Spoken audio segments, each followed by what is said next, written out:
Yo, what's good, YouTube? This is Jay from TNJ. And make sure you hit that like button because this series is just getting started. So we're trying to make this one blow up. So let's look at the recruiting board. So remember last episode we did take a tough loss versus UMass, but that doesn't mean that the dynasty stops. We need to keep building here. And let's just look at some of the guys on our recruiting board. So Jack Kleck is interesting. So he's a JUCO. He's coming in 62 overall. We don't really know. We haven't unlocked all of his ratings. I don't want to do it yet because I want to save these points. But top schools, we're second right now and only 70 behind Miami of Ohio.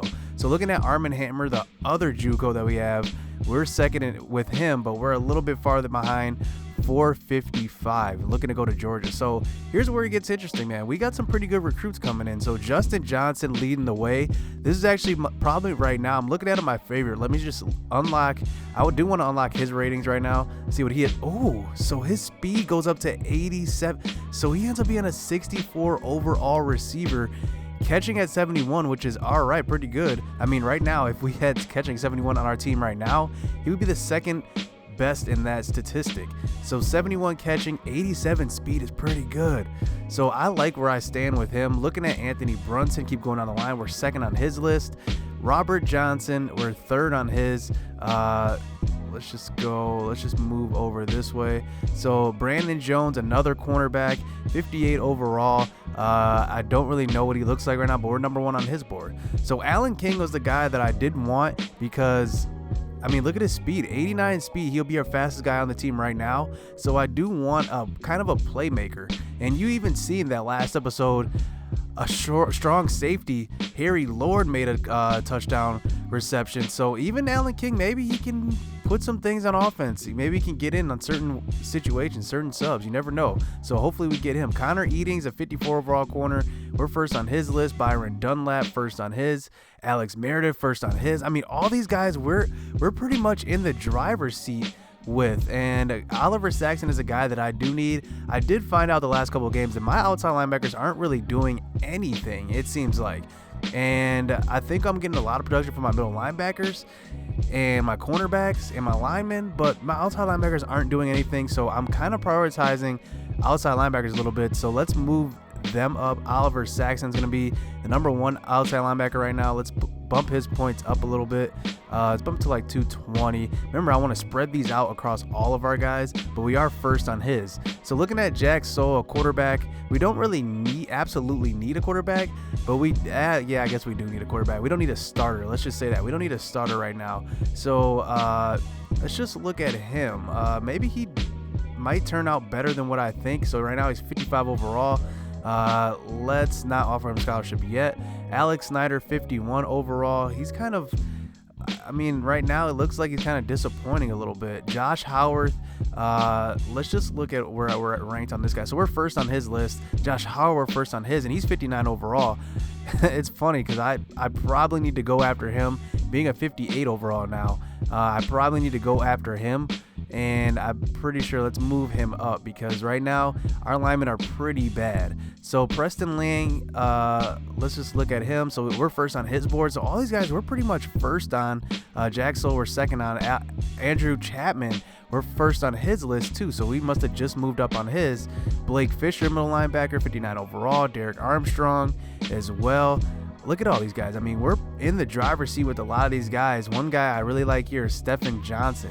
So he's a guard, 71 pass blocking, 71 run blocking, but he has good acceleration, 83. So he's going to get out on like outside runs, things like that, and cover a lot of ground on the ground. So, I mean, our recruiting board right now looks pretty good. I can't lie. It looks pretty good.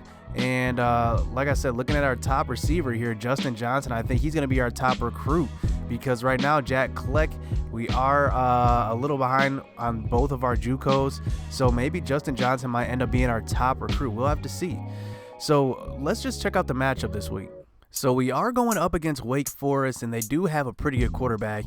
89 overall, John Wolford. He's an 88 awareness guy, 84 throw power, 86 accuracy.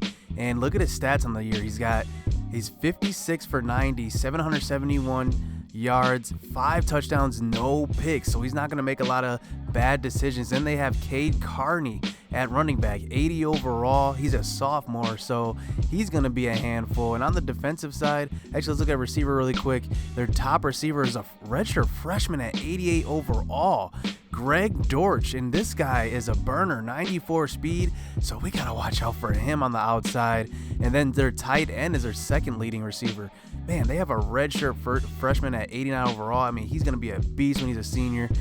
And then looking at defense here, Jabari Williams, and he's a senior as well. He's at right outside linebacker. He's got 3 sacks already, so he's gonna be getting after the quarterback. And then Duke, I don't know how to say that last name. So they have 2 pass rushers here. Another one here, he's more of a run stopper. He's 73 overall. But I mean, maybe we can sneak by their defense a little bit. I mean, because they do have an 89 overall guy here. Let's just look at what Kirk Herbstreit thinks is going on in this game. What's the result? So he's picking them. They are the number 49th ranked in points, number 19 in pass offense, so they're pretty good. But look at us, we're number 6 in pass offense, probably because we're always behind, so we do have to throw the ball. And they have forced 5 turnovers, so they are going to be a ball hawking defense, so we got to be careful versus them. They did lose versus Boston College. It looks like they beat Louisiana Monroe, who's in our conference. Then they got a tough stretch of games coming up. Pretty much this is their easiest game on the schedule right here versus us, so maybe we can pull the upset. You never know. So let's hop into this game. 2-1 Wake Forest versus 0-2 Coastal. Let's get it. Let's go. So here are the Wake Forest Demon Deacons, and the thing about this team, we're going to have to look out because they're in the ACC. They're no joke. They're there for a reason. So this is going to be a tough game. And here we are out with our teal helmets and the teal pants. I hope you guys like these jerseys, as we need to play some D, because right here, giving up a big play this time to their tight end Serene. So now here is Walford giving the ball to Carney that time, and Cade Carney getting a nice 5-yard carry under center one more time on a 2nd and 5, this time pitching it to Cade Carney, picks up a few blocks, is a little patient, waits a little bit, and he stumbles all the way into the 5-yard line. So now facing a 2nd and goal, Wake Forest is making it look easy as they're giving it to Cade Carney one more time, and I have no idea what Granger was doing on that one. He may have thought somebody else had the ball. He didn't go after Carney right away, and we give up a touchdown here. So 7-0 early on in this game. That was too quick, as our offense is already back out on the field. But Marcus Milam building off a pretty good game. He had a nice game last week, and here he is versus Wake Forest, but forcing one over the middle. Definitely was feeling the pressure on that one, and we had to punt it away early. So now back out on defense. Can this Coastal Carolina defense stop this offense? And here's Walford rolling out one more time on a 1st and 10, and he's scrambling for a nice 10-yard carry that time. So now here's Walford giving it to Carney one more time and running over the defender and getting a 10-yard gain. So Carney just showing that he's got power, speed, everything. But on this play, here is Preston Mays showing that he can tackle the senior. Nice play that time. So facing a 3rd and 5, here is Wolford once again giving it to his backup running back, Colburn, who's going to run it in for the touchdown. Untouched. That lane was wide open. Everybody collapsed to the outside. He just stayed upfield, went straight up the middle, and he runs it in. So now it's 14-0 as once again Sean DeQuan gets smacked, and now we're back out on offense. But man, this offensive line is just struggling to protect Milam this game. You can see the pressure is in on pretty much every play. So on a 3rd and 17, here's the pressure once again, and Milam getting swallowed up, trying to get away from the pass rush. So we do have to punt this ball away. And you know, we don't have the best kicker or punter in the world, as we give up great field position off of the punt already at the 25-yard line. So now here comes Wolford and this Wake Forest offense back out on a 3rd and 2, throwing the ball deep, but that one's going to be incomplete. Nice coverage that time. Nice pass rush all around. Nice D.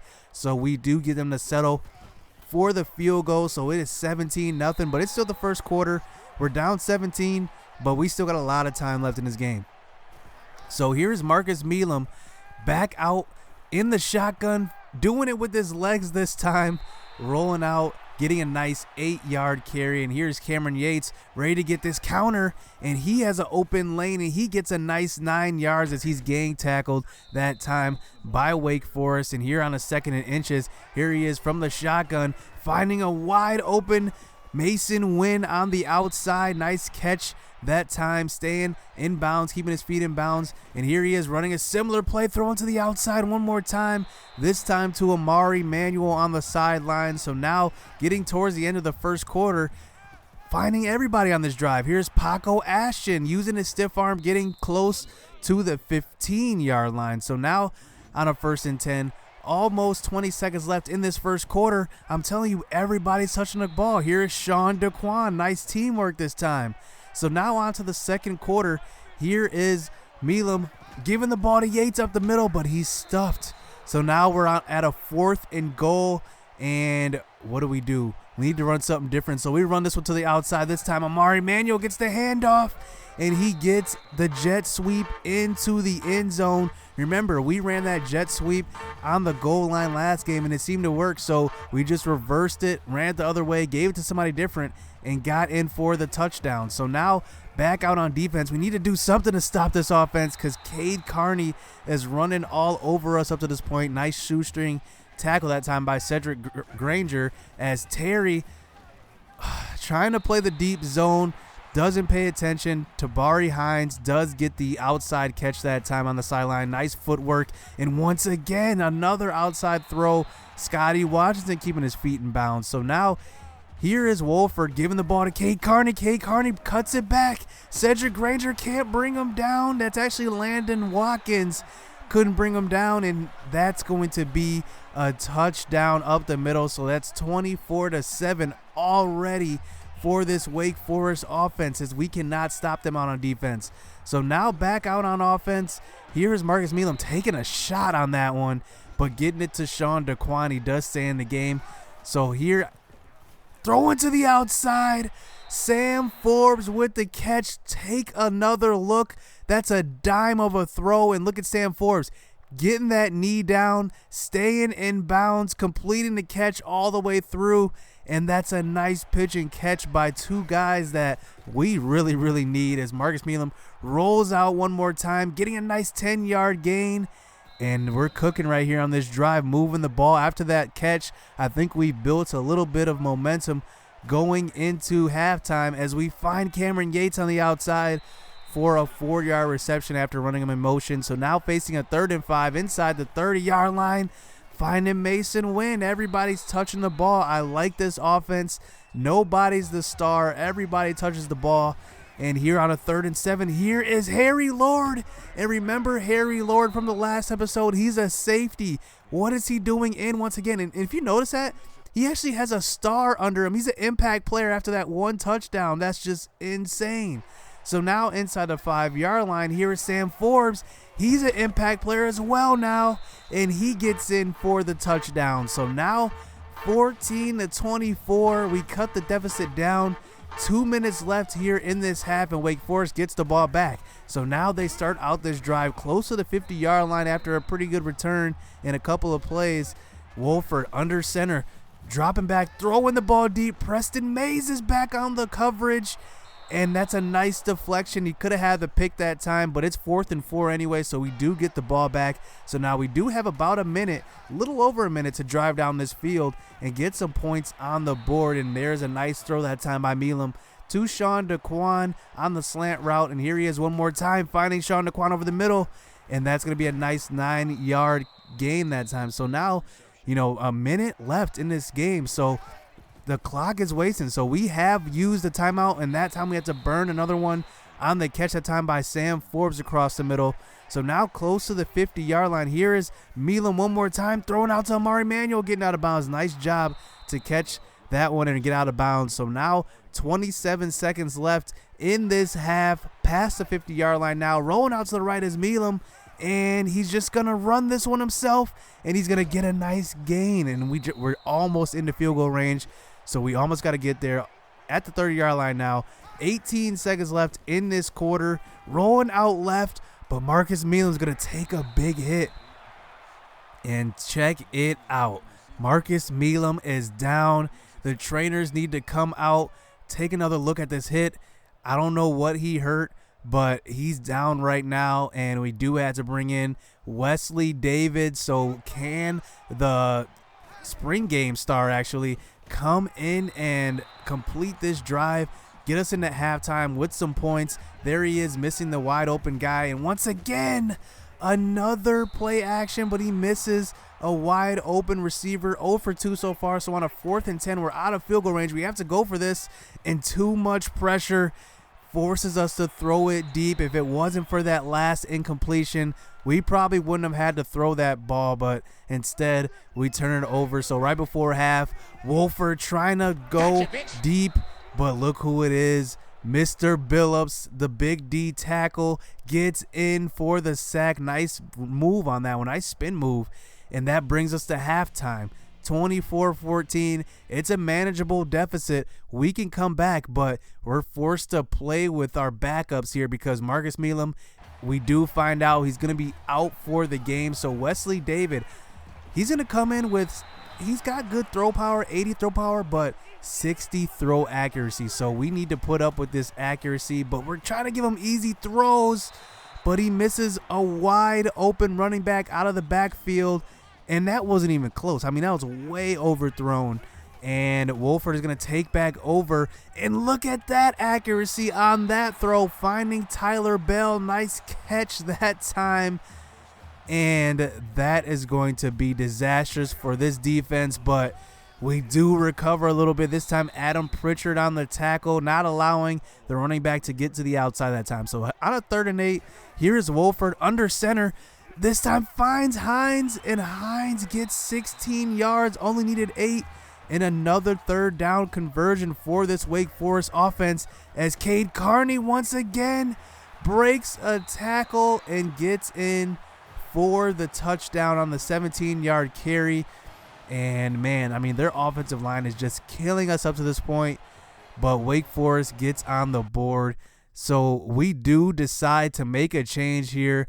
Emilio Garcia, the senior, remember, he was listed as the #1 quarterback on the depth chart. We're deciding to make the switch. So on his first play here into the game, Emilio Garcia from the shotgun, nice easy throw, get his confidence going, finding Amari Manuel across the middle for the 10-yard reception that time. So now, once again, 2nd and 10, trying to get his confidence going, nice easy curl route. This time Sam Forrest puts a move on the cornerback, and he gets open for the nice gainer that time. So here's Cameron Yates helping out his quarterback a little bit. He finds a lane, and he runs for a nice 50-yard gain that time. And Cameron Yates, haven't seen that type of speed from him up to this point. He breaks out his longest run of this season so far. And now we're cooking. 3rd and 7 here inside the red zone. Probably miss a man open in the end zone, but no problem. Amari Manuel gets open for the 7-yard reception that time. So now on a 1st and goal inside the 5, Emilio Garcia, we know he's 6'6". There he is, getting into the end zone.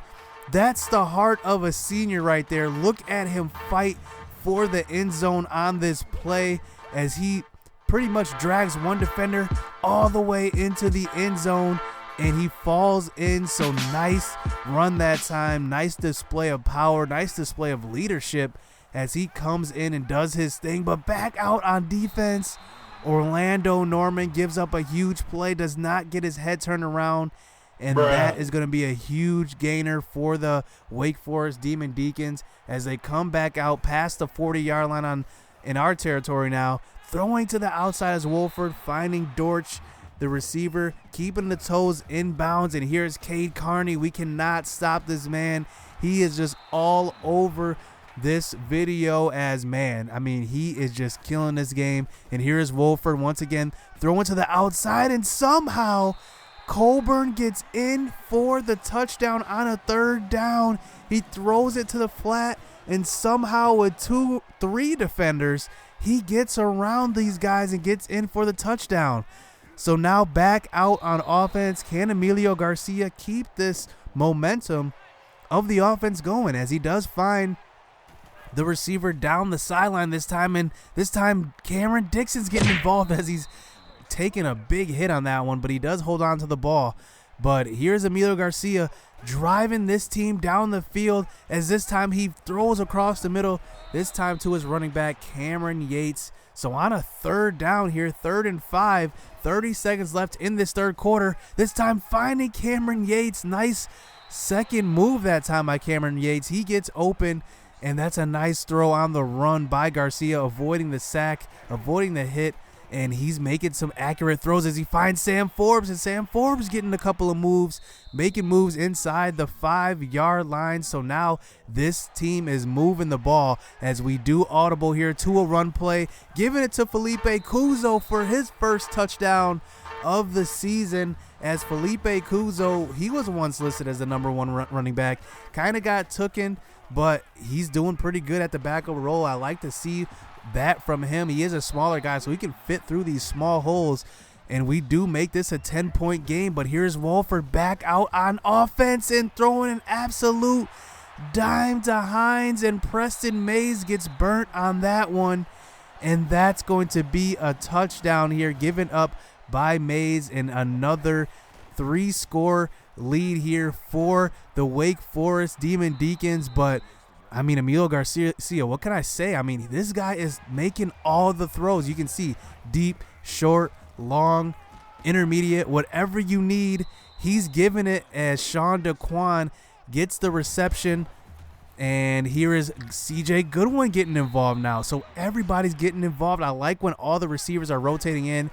Gives us fresh legs, as one more time Max Moriarty gets in for the reception, the backup tight end. So now we're inside their territory, close to about the 25-yard line. Here's Emilio Garcia throwing to Moriarty. He flips it to him and picks up the first down, as Moriarty is a little bit shaken up on that one. But on a 1st and 10, here is Paco Ashton. He's all over the field. And, man, I just like Paco Ashton. I've grown to like him a lot. And I like when he rotates in. I don't like him as a full-time starter, but when he gets in, he just makes plays, man. I just like to see this from him, as we need a stop here on defense, as we do get the stop that time on K. Carney. So now on a 3rd and 8 under center, Wolford drops back under center but throws it deep. But his receiver cannot drag the feet, as Preston Mays may have made a mistake that time, but lucks out with the feet not being in bounds. So here's Emilio Garcia. Can he keep it going? And oh, look at this pitch and catch by the seniors. Mason Wynn goes up in the air, holds onto the ball, and I think that's just that senior chemistry. They have the experience, and here they are showing it late in the game, as Amari Manuel gets a catch on the sideline, and Emilio Garcia, I mean, did you guys see this coming? I mean, this is just insane. He's making all the throws. Once again, a wide open Cameron Dixon. Cameron Dixon gets smacked. I mean, he gets smacked so hard. I'm just afraid that he's going to fumble these balls. But here's Emilio Garcia facing the pressure from the left side. Paco Ashton, I was just raving about him. He gets open for the 30-yard reception. And like I said, when he just gets in the game, he just knows what to do as he stays in. Look at this throw. It couldn't have been in a better place. Look at this ball placement. I mean, just absolute dime. Look at the defender's hands. Can't get a hand on it. Look where this is placed. I mean, just perfect placement. Paco Ashton on the route that time. Gets a foot in bounds. I mean, man, that is just magical. So Wake Forest gets the ball back here, and we just need to stop them. This is the same situation as last game. Down by 3 points. They're trying to milk the clock. So here on a 2nd and 2, gang tackling Tyler Bell, the fullback. So 3rd and 2.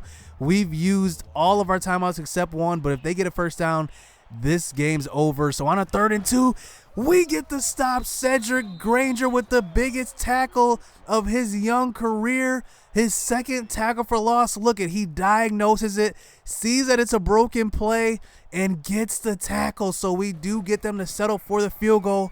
So we get a replay of last game. Remember, last game we didn't get a drive here, but this time, can we put together this drive as Paco Ashton having himself a game, 12 yards across the middle, as Garcia continues these wave of great throws, is once again finding CJ Goodwin, getting across the middle, and we do have to use the last time out there. So now 2nd and 1, close to the 50-yard line. Here he is, seeing a man deep. Can he get it over the defender? Nope. The defender deflects that one. Nice clutch play by the cornerback. So now 20 seconds left in this game, just past the 50-yard line. Nice throw to Cameron Dixon on the outside. Dixon's showing up, the freshman. So now 15 seconds left. Emilio Garcia under center one more time, actually in the shotgun. He's not a fast guy, but here he's moving, and he gets a nice 13-yard gain. 7 seconds left. Can Emilio Garcia do it on a slant route, finding Moriarty across the middle? And we're going to have to hurry this up. No timeouts left, so we're going to see this all the way through. Shotgun, empty spread. We're trying to run a double slant here. Emilio Garcia audibles, tells his receiver to run the slant, throws it across the middle, and Williams is going to be there for the interception. Heartbreak for the Coastal Carolina Chanticleers. Is look at this defender. Look at this jam job he does on the receiver. Throws him off of the route. If that wasn't a jam, that was a touchdown, because I had to wait a second, and Emilio Garcia waits a second too long as we go on to lose this game. That was amazing. Amazing performance by Emilio Garcia. I mean, I am impressed by him. I don't think that I should start him next game, because I don't think you should lose your job because of injury. But I mean, that was impressive. That was impressive. Emilio Garcia brought us all the way back. But the story of this game, besides him, is our defense. I mean, we gave up 48 points once again. I mean, and the road does not get easier. We are going up against South Carolina next week, so it doesn't get easier. So we're going to need to tidy some things up. We did a pretty good job in certain situations with our running. Late in the game, we did stop Cade from getting those yards towards the end of the game, but we need to tighten it up, man. We need to force more 3-and-outs, force more punts, give our offense a chance, because if our offense has to keep playing catch up all this time, we're going to be in trouble. So you don't want to miss any action coming up. So hit subscribe, hit that like button. Damn, 171 yards on the ground. I mean, he was beasting, but let's see how we fare versus South Carolina. So you don't want to miss any action. So stay tuned. Let's go.